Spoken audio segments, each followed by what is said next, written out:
Hi everyone, in this video I will show you how to delete your Microsoft account on PC.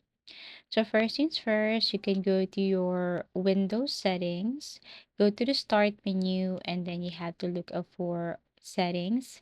Here on settings, you have to navigate to accounts. So you have to look for accounts. Here on the accounts, you have to look for family and other users. Under other users, select the Microsoft account you want to remove.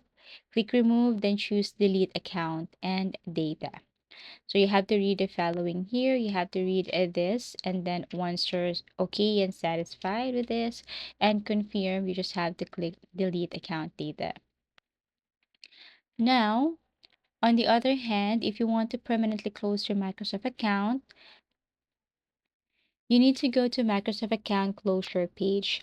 You need to sign in with the Microsoft account you wish to close and just follow the on-screen instructions to verify your identity. So this is what it looks like. And then what you're going to do is you have to sign in with your account. Read the following information and all you have to do is tap on next. Here you need to review the list of services and subscriptions linked to your account. Select a reason for closing the account. Also acknowledge the consequences of closing your account by checking the provided boxes. And then after that, click mark account for closure.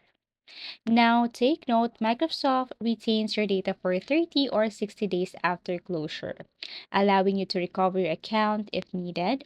After this period, your data will be permanently deleted.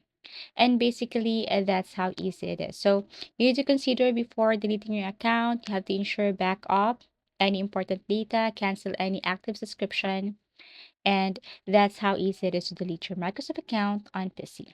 Thank you for watching and see you again in our next video tutorials.